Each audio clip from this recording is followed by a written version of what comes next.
Alkitab setahun, hari ke-148, 28 Mei, dari Mazmur 68 ayat 16. Hai gunung-gunung yang berpuncak banyak, mengapa kamu menjeling cemburu kepada gunung yang dikehendaki Allah menjadi tempat kedudukannya? Sesungguhnya Tuhan akan diam di sana untuk seterusnya. Kereta-kereta Allah puluhan ribu, bahkan beribu-ribu banyaknya. Tuhan telah datang dari Sinai masuk ke tempat kudus. Engkau telah naik ke tempat tinggi, telah membawa tawanan-tawanan. Engkau telah menerima persembahan-persembahan di antara manusia, bahkan dari pemberontak-pemberontak untuk diam di sana. Ya Tuhan Allah, terpujilah Tuhan. Hari demi hari Ia menanggung bagi kita. Allah adalah keselamatan kita. Allah bagi kita adalah Allah yang menyelamatkan. Allah Tuhanku memberi keluputan dari maut. Sesungguhnya Allah meremukkan kepala musuhnya, tempurung kepala yang berambut dari orang yang tetap hidup dalam kesalahan-kesalahannya. Tuhan telah berfirman, dari Basan akan kubawa kembali dari tempat yang dalam, supaya engkau membasuh kakimu dalam darah, dan lidah anjing-anjingmu mendapat bagiannya daripada musuh. Orang melihat perarakanmu, ya Allah, perarakan Allahku, Rajaku, ke dalam tempat kudus. Di depan berjalan penyanyi-penyanyi, di belakang pemetik-pemetik kecapi, di tengah-tengah dayang-dayang yang memalu rebana. Dalam jemaah, pujilah Allah, yakni Tuhan. Hai kamu yang berasal dari sumber Israel. Itu Benyamin yang bungsu yang berjalan di depan mereka. Pemuka-pemuka Yehuda berbondong-bondong, pemuka-pemuka Zebulon, pemuka-pemuka Naftali. Kerahkanlah kekuatanmu ya Allah, tunjukkanlah kekuatanmu ya Allah, Engkau yang telah bertindak bagi kami. Demi bait-Mu Yerusalem, raja-raja menyampaikan persembahan kepadamu. Hardiklah binatang-binatang di teberau, kawanan orang-orang kuat, penguasa-penguasa bangsa-bangsa, injaklah mereka yang mengejar perak, serahkanlah bangsa-bangsa yang suka berperang. Dari Mesir orang membawa barang-barang tembaga. Ethiopia bersegera mengulurkan tangannya kepada Allah. Kerajaan-kerajaan bumi, menyanyilah bagi Allah, bermazmurlah bagi Tuhan. Bagi Dia yang berkendaraan melintasi langit purbakala, perhatikanlah Ia mendengarkan suaranya, suara yang dahsyat. Akuilah kekuasaan Allah, kemegahannya ada di atas Israel. Kekuasaannya di dalam awan-awan. Allah adalah dahsyat dari dalam tempat kudusnya. Allah Israel, Dia mengaruniakan kekuasaan dan kekuatan kepada umatnya. Terpujilah Allah. Yohanes 18. Setelah Yesus mengatakan semuanya itu, keluarlah Ia dari situ bersama-sama dengan murid-muridnya, dan mereka pergi ke seberang sungai Kidron. Di situ ada suatu taman, dan Ia masuk ke taman itu bersama-sama dengan murid-muridnya. Yudas yang mengkhianati Yesus tahu juga tempat itu, karena Yesus sering berkumpul di situ dengan murid-muridnya. Maka datanglah Yudas juga ke situ dengan sepasukan prajurit dan penjaga-penjaga bait Allah, yang disuruh oleh imam-imam kepala dan orang-orang Farisi, lengkap dengan lentara, sulu, dan senjata. Maka Yesus yang tahu semua yang akan menimpa dirinya, maju ke depan dan berkata kepada mereka, "Siapakah yang kamu cari?" Jawab mereka, "Yesus dari Nazaret." Katanya kepada mereka, "Akulah Dia." Yudas yang mengkhianati Dia berdiri juga di situ bersama-sama mereka. Ketika Ia berkata kepada mereka, "Akulah Dia," mundurlah mereka dan jatuh ke tanah. Maka Ia bertanya pula, "Siapakah yang kamu cari?" Kata mereka, "Yesus dari Nazaret." Jawab Yesus, "Telah kukatakan kepadamu, akulah Dia. Jika aku yang kamu cari, biarkanlah mereka ini pergi." Demikian hendaknya supaya genaplah firman yang dikatakannya, "Dari mereka yang engkau serahkan kepadaku, tidak seorang pun yang kubiarkan binasa." Lalu Simon Petrus yang membawa pedang menghunus pedang ini, menetakkannya kepada hamba imam besar dan memutuskan telinga kanannya. Nama hamba itu Malkus. Kata Yesus kepada Petrus, "Sarungkanlah pedangmu itu. Bukankah aku harus meminum cawan yang diberikan Bapa kepadaku?" Maka pasukan prajurit serta perwiranya dan penjaga-penjaga yang disuruh orang Yahudi itu menangkap Yesus dan membelenggu dia. Lalu mereka membawanya mula-mula kepada Hanas, karena Hanas adalah mertua Kayafas yang pada tahun itu menjadi imam besar. Dan Kayafaslah yang telah menasihatkan orang-orang Yahudi, adalah lebih berguna jika satu orang mati untuk seluruh bangsa. Simon Petrus dan seorang murid lain mengikuti Yesus. Murid itu mengenal imam besar dan masuk bersama-sama dengan Yesus ke halaman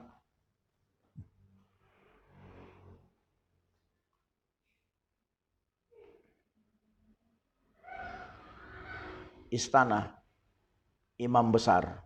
Tetapi Petrus tinggal di luar dekat pintu. Maka murid lain tadi yang mengenal imam besar kembali keluar bercakap-cakap dengan perempuan penjaga pintu, lalu membawa Petrus masuk. Maka kata hamba perempuan penjaga pintu kepada Petrus, "Bukankah engkau juga murid-murid orang itu?" Jawab Petrus, "Bukan." Sementara itu hamba-hamba dan penjaga-penjaga bait Allah telah memasang api arang, sebab hawa dingin waktu itu, dan mereka berdiam di situ. Juga Petrus berdiri berdiam bersama-sama dengan mereka.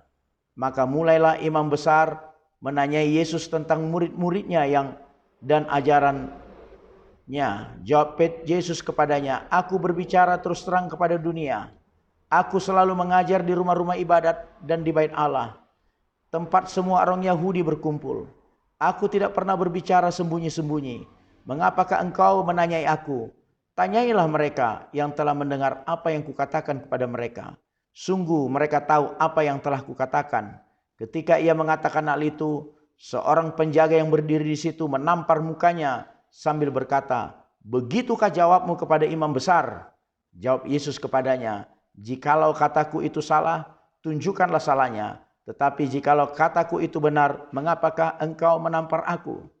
Maka Hanas mengirim dia terbelenggu kepada Kayafas, imam besar itu. Simon Petrus masih berdiri berdiam. Kata orang-orang di situ kepadanya, "Bukankah engkau juga seorang muridnya?" Ia menyangkalnya, katanya, "Bukan." Kata seorang hamba imam besar, seorang keluarga dari hamba yang telinganya dipotong Petrus, "Bukankah engkau kulihat di taman itu bersama-sama dengan dia?" Maka Petrus menyangkalnya pula, dan ketika itu berkokoklah ayam. Maka mereka membawa Yesus dari Kayafas ke gedung pengadilan. Ketika itu hari masih pagi. Mereka sendiri tidak masuk ke gedung pengadilan itu, supaya jangan menajiskan diri, sebab mereka hendak makan Paskah. Sebab itu Pilatus keluar mendapatkan mereka dan berkata, "Apakah tuduhan kamu terhadap orang ini?" Jawab mereka kepadanya, "Jikalau ia bukan seorang penjahat, kami tidak menyerahkannya kepadamu." Kata Pilatus kepada mereka, "Ambillah dia dan hakimilah dia menurut hukum Tauratmu." Kata orang-orang Yahudi itu, "Kami tidak diperbolehkan membunuh seseorang. Demikianlah hendaknya supaya genaplah firman Yesus yang dikatakannya untuk menyatakan bagaimana caranya ia akan mati." Maka kembalilah Pilatus ke dalam gedung pengadilan, lalu memanggil Yesus dan bertanya kepadanya, "Engkau inikah raja orang Yahudi?" Jawab Yesus, "Apakah engkau katakan hal itu dari hatimu sendiri, atau adakah orang lain yang mengatakannya kepadamu tentang aku?"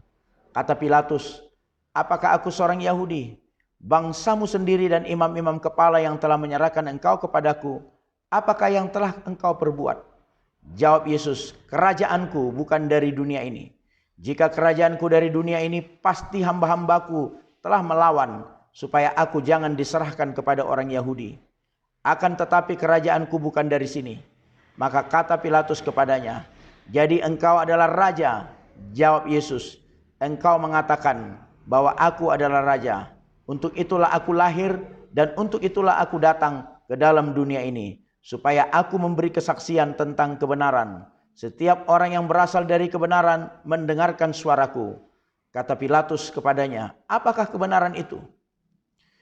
Sesudah mengatakan demikian, Keluarlah Pilatus lagi mendapatkan orang-orang Yahudi dan berkata kepada mereka, "Aku tidak mendapati kesalahan apapun padanya. Tetapi pada kamu ada kebiasaan bahwa pada Paskah aku membebaskan seorang bagimu. Maukah kamu supaya aku membebaskan raja orang Yahudi bagimu?" Mereka berteriak pula, "Jangan dia, melainkan Barabas. Barabas adalah seorang penyamun." 1 Samuel 21. Sampailah Daud ke Nob kepada Abimelek imam itu dengan gemetar. Ahimelek pergi menemui Daud dan berkata kepadanya, "Mengapa engkau seorang diri dan tidak ada orang bersama-sama dengan engkau?"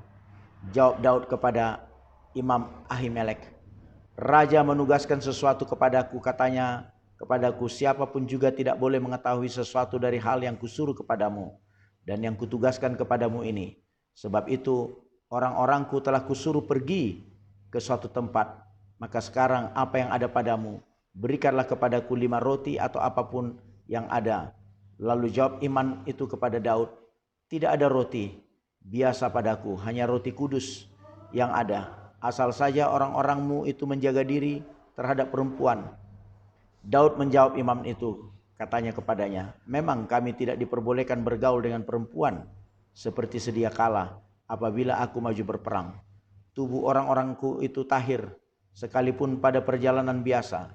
Apalagi pada hari ini masing-masing mereka tahir tubuhnya." Lalu imam itu memberikan kepadanya roti kudus itu, karena tidak ada roti di sana kecuali roti sajian. Roti itu biasanya diangkat orang dari hadapan Tuhan, supaya pada hari roti itu diambil, ditaruh lagi roti baru. Maka pada hari itu juga ada di sana salah seorang pegawai Saul yang dikhususkan melayani Tuhan, namanya Doeg, seorang Edom, pengawas atau gembala Saul. Berkatalah Daud kepada Ahimelek, "Tidak adakah padamu di sini tombak atau pedang? Sebab baik pedangku maupun senjataku tidak dapat kubawa, karena perintah raja itu mendesak." Kemudian berkatalah imam itu, "Pedang Goliat orang Filistin yang kau pukul kalah di lembah Terbantin, itulah yang ada di situ, terbungkus dalam kain di belakang efod itu. Jika engkau hendak mengambilnya, ambillah, yang lain tidak ada, hanya itu." Kata Daud, "Tidak ada yang seperti itu, berikanlah itu kepadaku." Kemudian bersiaplah Daud dan larilah ia pada hari itu juga dari Saul. Sampailah ia kepada Akis, raja kota Gat. Pegawai-pegawai Akis berkata kepada tuannya, "Bukankah ini Daud raja negeri itu? Bukankah tentang dia orang-orang bernyanyi, berbalas-balas sambil menari-nari? Demikian Saul mengalahkan beribu-ribu musuh, tetapi Daud berlaksa-laksa." Daud memperhatikan perkataan itu, dan dia menjadi takut sekali kepada Akis, raja kota Gat itu. Sebab itu ia berlaku seperti orang yang sakit ingatan di depan mata mereka, dan berbuat pura-pura gila di dekat mereka. Ia menggores-gores pintu gerbang dan membiarkan ludahnya meleleh ke janggutnya. Lalu berkatalah Akis kepada para pegawainya, "Tidakkah kamu lihat bahwa orang gila itu? Mengapa kamu membawa dia kepadaku? Kekurangan orang gilakah aku?